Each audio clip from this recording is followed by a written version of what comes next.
Depuis le lundi 17 février, la commission de rédaction du projet de la Charte pour la paix et la réconciliation nationale a entamé des consultations avec les forces vives du pays. Ce mardi, elle a rencontré les partis politiques. Paru récemment au Mali et préfacé par le ministre de l'Enseignement supérieur et de la Recherche scientifique, l'impérial terrorisme dénonce une nouvelle forme d'agression contre l'Afrique.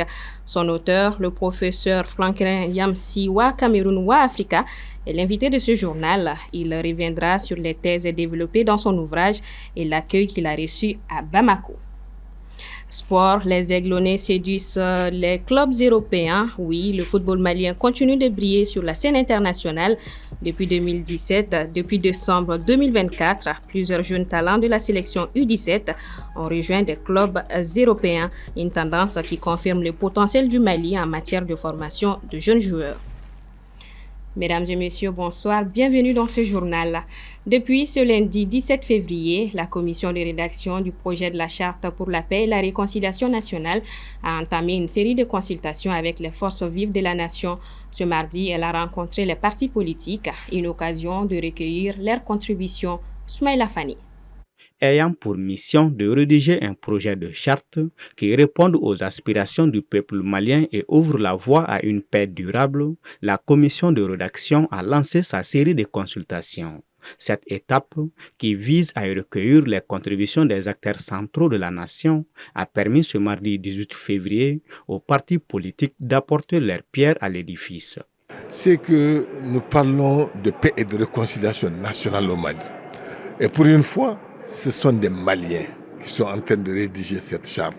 C'est-à-dire nous n'allons plus à l'extérieur comme ça se fait d'habitude parce que nous avons expérimenté, nous avons fait beaucoup de choses. Il y a eu beaucoup d'accords, il y a eu beaucoup d'accords pour la paix et la réconciliation, mais tout ça, ça a été pratiquement fait à l'extérieur de notre pays. Bon, moi je trouve que quelque part, le Mali ne souffre pas d'un problème de documents ou de tests, mais il s'agit de l'applicabilité, sinon l'application de ces tests et de ces lois. Donc, lorsqu'un document dénommé Charte pour la paix et la réconciliation est constitué, il faut le faire passer à la pratique.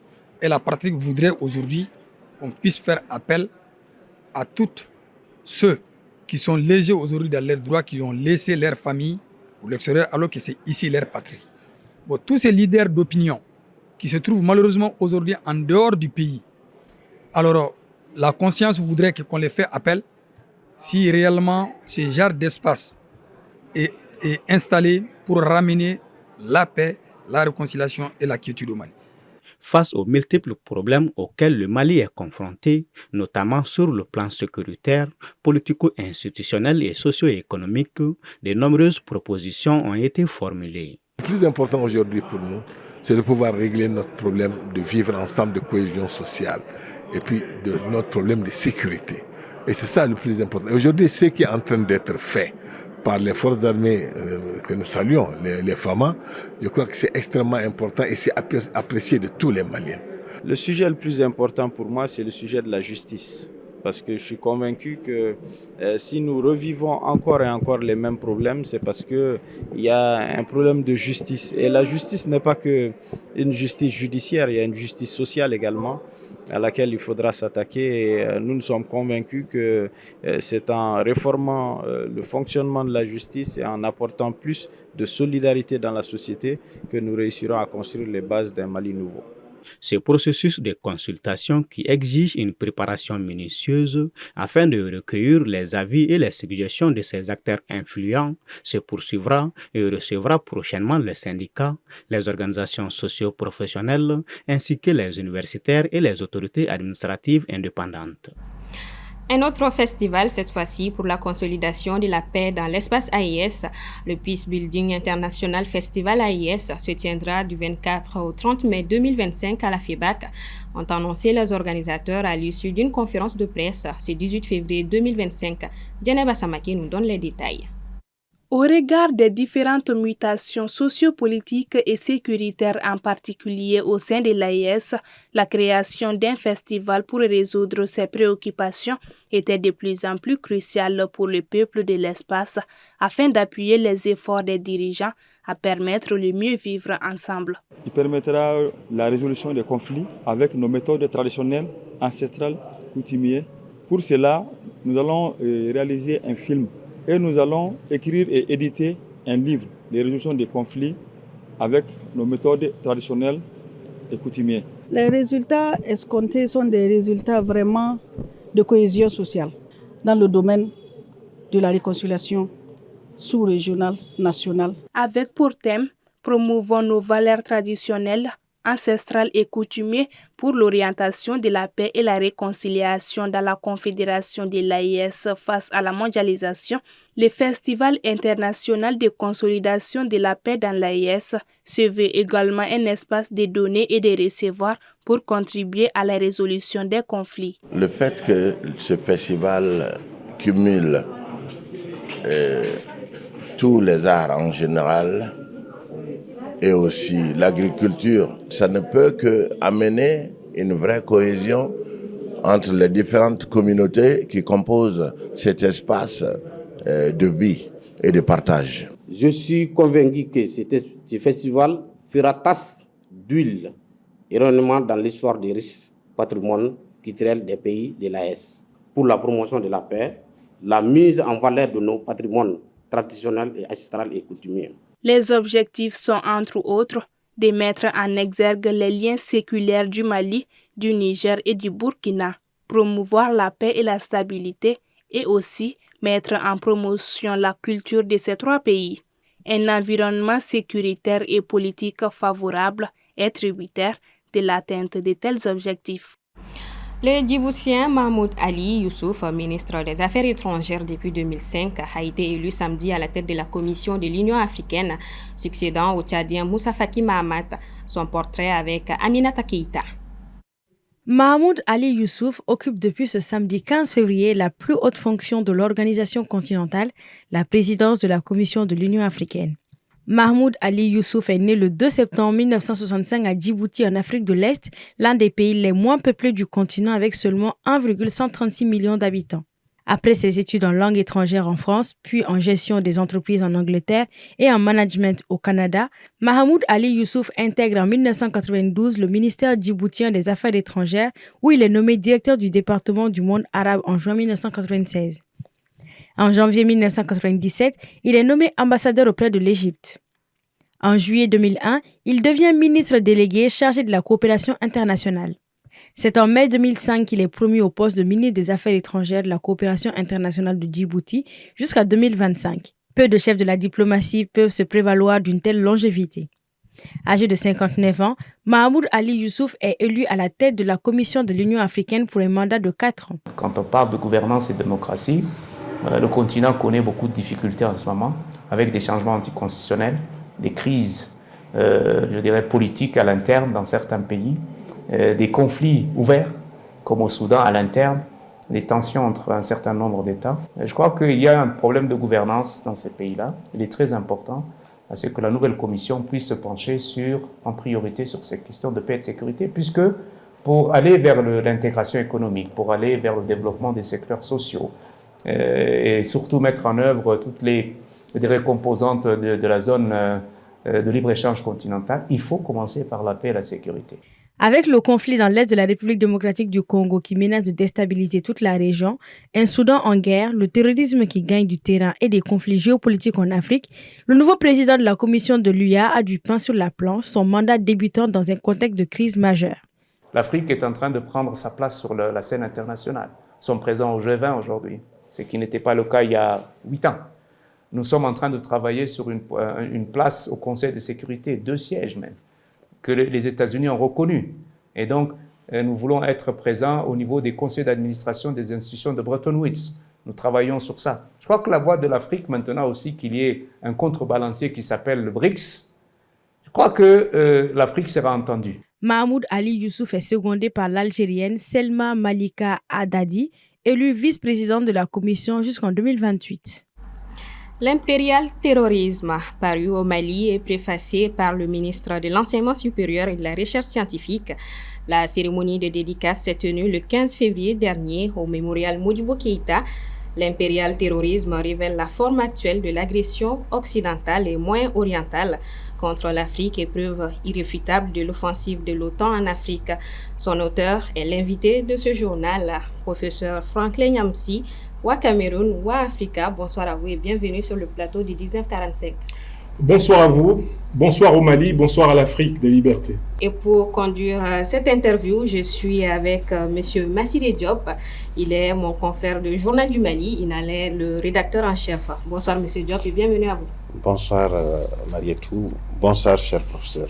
Bonsoir à vous, bonsoir au Journal du Mali, que je lis souvent. Merci. L'impérial terrorisme suscite un vif intérêt depuis sa parution. La cérémonie de dédicace a marqué un moment important dans le débat sur les dynamiques géopolitiques en Afrique. Nous aimerions aujourd'hui approfondir avec vous les thèses que vous défendez. Alors tout d'abord, qu'est-ce qui vous a motivé à écrire l'impérial terrorisme et pourquoi Bamako pour le lancement? Le 15 août 2022, au Conseil de sécurité des Nations Unies, le Mali portait des accusations extrêmement graves contre la France et plusieurs autres puissances de l'Union européenne et de l'OTAN à propos du soutien, du financement et de la médiatisation des actions des groupes terroristes au Sahel et sur le sol malien. Ces accusations n'ont pas fait l'objet d'un examen, d'une plaidoirie ou d'une confrontation judiciaire à l'ONU. Ce silence a été vécu pour moi comme une humiliation de l'intelligence africaine, comme un déni. D'autant plus que le Niger et le Burkina Faso et plusieurs autres pays africains allaient emboîter le pas au Mali pour formuler des accusations de même nature.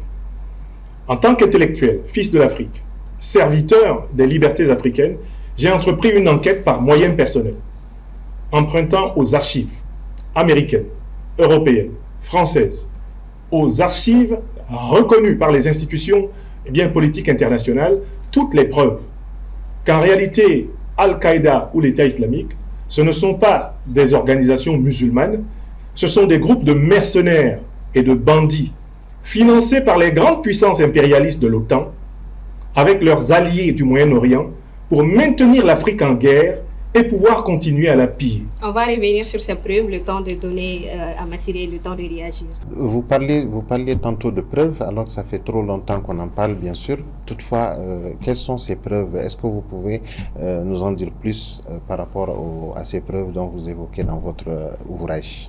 Sans priver les lectrices et les lecteurs du loisir de parcourir les 198 pages de cet ouvrage, j'ai mobilisé 6 catégories de preuves. 6 types de preuves. Une preuve historique, rappelant la composition des pays de l'OTAN et la composition des principaux acteurs historiques de la traite négrière, de la colonisation et des tentatives de néocolonisation du continent africain. Vous vous rendrez compte qu'il y a une identité de liste. Si vous prenez les puissances négrières, les puissances coloniales, les pays de l'OTAN et leurs alliés du Moyen-Orient, vous retrouvez les mêmes puissances depuis pratiquement 700 ans à user de la terreur contre les Africains. Deuxième preuve. Là, on rentre dans des documents qui ont été déclassifiés ou qui ont été révélés par des enquêtes internationales, dans le cas d'espèce Wikileaks, les emails de Mme Hillary Clinton, qui était secrétaire d'État américaine au moment du bombardement, du saccage de la Libye par l'OTAN. Ces emails révèlent que Kadhafi n'a pas été tué pour la démocratie, la bonne gouvernance, les droits de l'homme. Kadhafi a été tué parce que son régime se préparait à mettre en place une monnaie souveraine africaine qui détrônerait le dollar, l'euro et le franc CFA. J'ai une troisième catégorie de preuves. C'est un dialogue célèbre entre l'ancien ministre des Affaires étrangères de la Fédération de Russie, de la France, il s'appelle Laurent Fabius, et l'actuel ministre des Affaires étrangères de la Russie, Sergueï Lavrov. Lavrov se fait appeler par Laurent Fabius qui lui demande de ne pas faire intervenir la Russie parce que la France veut aider le Mali à combattre ce qu'on appelle alors les djihadistes en 2013. Alors Lavrov dit ceci à Fabius: vous allez combattre maintenant au Mali les terroristes que vous avez armés en Libye. Et Fabius fait la réponse très célèbre, mais tristement célèbre suivante: c'est la vie. Et j'analyse le contexte et l'histoire de cette rencontre. Je passe à une quatrième preuve. C'est la confrontation entre l'ancien président américain Barack Hussein Obama et l'ancien président du Niger, Mahamadou Issoufou. Elle se passe le 27 mai 2011 à Deauville. Le président nigérien d'alors fait remarquer aux membres du G7 réunis à Deauville en France que le saccage de la Libye entraînera la déstabilisation de tout le Sahel et de toute l'Afrique. La réponse du président Obama est célèbre, tristement célèbre elle aussi. We will finish the job, c'est-à-dire nous irons jusqu'au bout de notre objectif. Enfin, je mobilise des preuves très récentes, des révélations d'officiels américains. Madame Tulsi Gabbard, qui a été nommée comme chef du renseignement américain, qui est officière supérieure de l'armée des États-Unis. Monsieur Elon Musk, qui est aujourd'hui nommé à la tête de l'agence américaine de la bonne gouvernance, ont publiquement affirmé sous serment, avec preuve, que le Trésor américain a directement financé, armé, soutenu Al-Qaïda et l'État islamique. Ces faits se déroulent entre le 31 janvier 2025 et ce mois de février 2025. Alors, je rassemble toutes ces preuves. Oui, Bourama Kansaï a préfacé le livre. Il est le ministre actuel de l'enseignement supérieur et de la recherche scientifique. Pourquoi ce choix? Le ministre Bourama Kansaï, qui était un professeur des universités, est chargé du département de la science et de la recherche au Mali. Un livre qui a pour vocation de déposer des preuves irréfutables d'un fait gravissime mérite en effet d'être regardé très sérieusement par les patrons de la recherche scientifique malienne. Je voudrais remercier ici les autorités maliennes pour l'honneur qui nous a été fait d'être lus par elles. Et le ministre Bourama Kansaï a représenté l'ensemble du gouvernement et d'ailleurs au-dessus de celui-ci, les plus hautes autorités, le président de la transition, chef de l'État, le général d'armée Assimi Goïta, pour regarder ce livre et au regard de ce que savent les officiels maliens qui possèdent des documents auxquels je n'ai pas accès. Si le ministre de l'enseignement scientifique et de la recherche a voulu, l'enseignement supérieur de la recherche a voulu apporter sa préface à ce livre, c'est qu'il est convaincu que les preuves que l'intellectuel laïque que je suis, que le philosophe que je suis a mobilisées, elles sont corroborées par celles que détient sans doute aujourd'hui le gouvernement malien depuis notamment l'accusation du 15 août 2022. Mais il y a mieux, c'est la preuve que la société civile peut participer à la manifestation de la preuve, elle peut peser dans le rapport de force géopolitique et géostratégique international à travers un travail démontré, un travail empiriquement incontestable. C'est celui-là que je propose. Il tombe littéralement à point nommé. Il était temps, mais la grande question qui se pose pour moi, c'est quelles sont les conséquences que vont en tirer nos gouvernants. Maintenant que des officiels américains et des preuves scientifiquement irréfutables prouvent que ce n'est pas pour des motifs religieux que l'Afrique est attaquée. Maintenant que nous savons qui a financé Al-Qaïda et l'État islamique et qui les a créés, maintenant que nous savons que ce sont les puissances de l'OTAN avec leurs alliés du Moyen-Orient, nous, Africaines, Africains, nous, gouvernements africains, nous, pays africains, quelles conséquences nous en tirons? J'appelle à des suites judiciaires et politiques à cette affaire. Il s'agit de crimes de guerre, de crimes contre l'humanité. Il faut que les tribunaux africains s'emparent de la reconnaissance occidentale de l'implication dans le terrorisme. Oui, excusez-moi de revenir sur le sujet, toujours par rapport aux preuves, pour parler de preuves, je pense qu'il faut un tribunal, il faut quand même des enquêtes qui puissent, ce ne sont pas des simples déclarations, donc c'est assez sérieux. Est-ce que vous avez, par exemple, prévu de saisir une instance juridique au niveau international, la CPI et autres, pour ce genre de preuves? Et deuxièmement, vous n'êtes pas sans savoir aussi que même les pays occidentaux ne sont pas épargnés par le phénomène du terrorisme aujourd'hui, qui est un phénomène mondial. Qu'est-ce qui, selon vous, explique cela? Est-ce qu'il ne s'agirait pas là d'aller ensemble pour combattre ce fléau? Il faut bien voir qu'il y a un phénomène qui est le fondement de l'hégémonie politique et économique de l'Occident sur la Terre, c'est le phénomène de la duplicité géostratégique et géopolitique. Les mêmes qui arment les organisations terroristes d'un côté sont les mêmes qui viennent proposer aux pays africains qui en sont victimes leur aide. Vous avez bien compris, c'est la stratégie du pompier pyromane. À partir du moment où, devant le Sénat des États-Unis, il est publiquement déclaré, sur la base de documents officiels déclassifiés, que le Trésor américain a payé Al-Qaïda, a payé l'État islamique pour leurs prestations. À partir du moment où celle qui va diriger le renseignement spécial américain, Madame Tulsi Gabbard, par ailleurs officière supérieure des États-Unis, nous dit « J'ai honte que mon pays ait financé ceux qui ont tué les Américains le 11 septembre 2001 ». Nous devons prendre toutes nos responsabilités. Et je voudrais vous dire que la notion de preuve n'appartient pas qu'au domaine du tribunal. Son origine, à l'origine, en fait, elle vient du monde de la religion. La preuve, c'est l'attestation de la foi. On retrouve cette notion en philosophie, dans la démonstration logique. On la retrouve en mathématiques. Vous l'avez pratiquée plusieurs fois. Ce sont les preuves de toute cette nature-là, mises en commun, qui créent une véritable conviction. Dans les tribunaux, on recourt à toutes ces formes de preuves. Dans le cas d'espèce, il me semble que les sociétés civiles doivent se constituer en plaignantes il me semble que les gouvernements doivent prendre des initiatives judiciaires internationales. On ne peut pas laisser passer les millions de morts du terrorisme par pertes et profits. Et il faut que quelqu'un paye pour tout ça. Monsieur Franklin, vous avez interpellé dans le livre La jeunesse africaine. Quel doit être son rôle? Le premier devoir de la jeunesse africaine, c'est de tout faire pour s'offrir la meilleure éducation possible. Elle n'est pas faite simplement de ce qui nous est enseigné, mais de l'effort de chercher la connaissance. Le deuxième élément, c'est l'engagement citoyen. Les jeunes Africains doivent se sentir impliqués par les transformations sociales, économiques et politiques de leurs pays respectifs et de notre continent. Enfin, il y a un troisième niveau. La jeunesse africaine, elle est faite des responsables politiques, économiques, sociaux de demain. Il faut se préparer à assumer des responsabilités.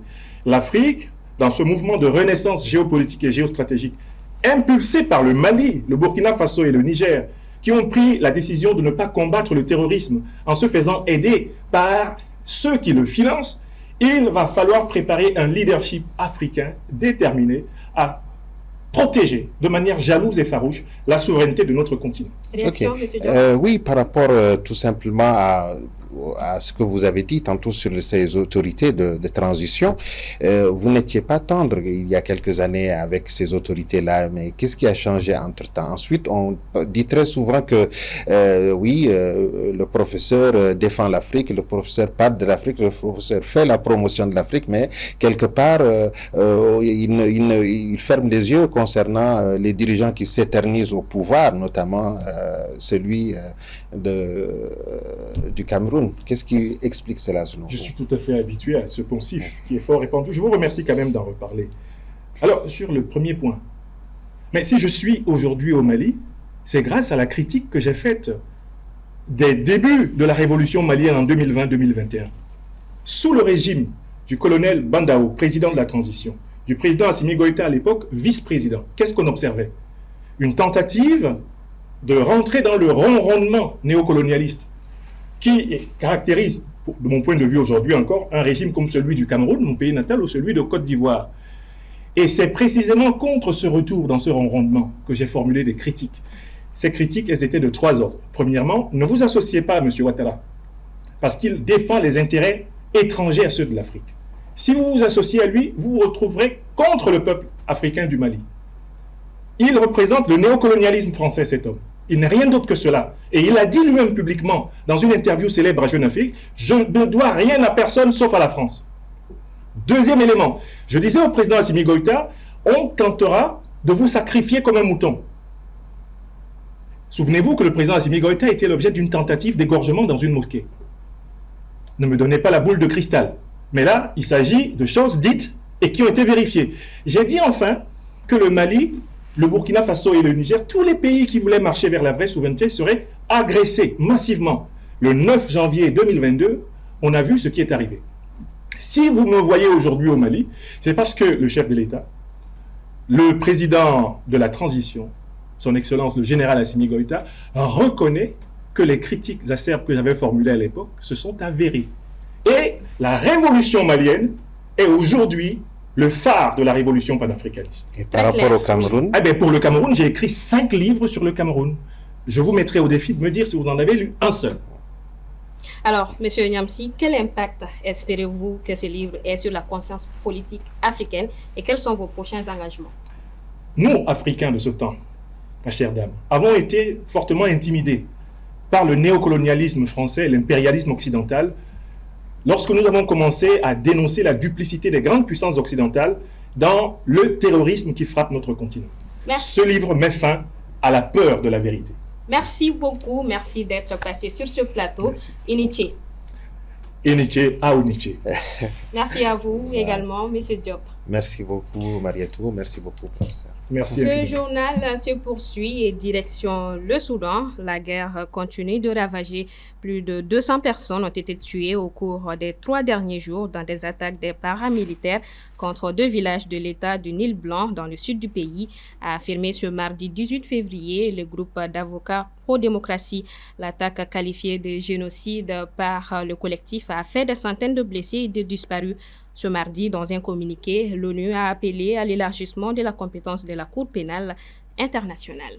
Et on termine avec le sport. Bonne lancée pour les aiglonnés maliens qui ne cessent d'attirer les championnats européens.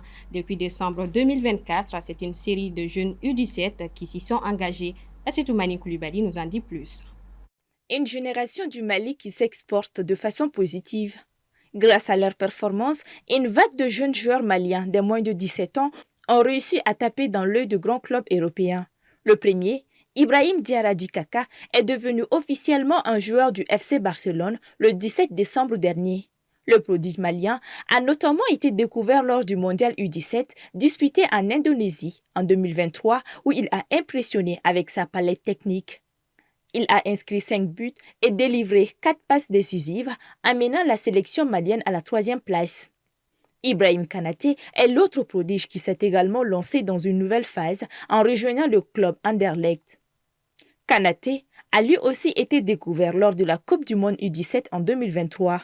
Cerise sur le gâteau, Sékou Koné, qui est devenu en 2024 le premier Malien à rejoindre Manchester United, était pour la première fois avec l'équipe première dimanche dernier lors de la défaite des Red Devils face à Tottenham. Il n'est pas entré en jeu et a notamment profité de nombreuses blessures pour apparaître sur la feuille de match. Des signatures qui représentent une émergence parfaite pour le football malien. Il faut reconnaître que ces jeunes font beaucoup en matière de la promotion même de la discipline à travers les pays. Ils contribuent à faire la promotion de la discipline parce qu'il y a des jeunes au niveau même des centres qui sont là, qui les regardent, qui suivent leur parcours. Une fois qu'ils s'identifient à travers ces joueurs, ils essayent de doubler d'efforts en fait, de doubler d'efforts, de s'inspirer de ces jeunes pour en faire autant. Pour d'autres acteurs du football malien, ces transferts ne sont pas toujours de bonnes idées, car ils réduisent souvent les chances des joueurs.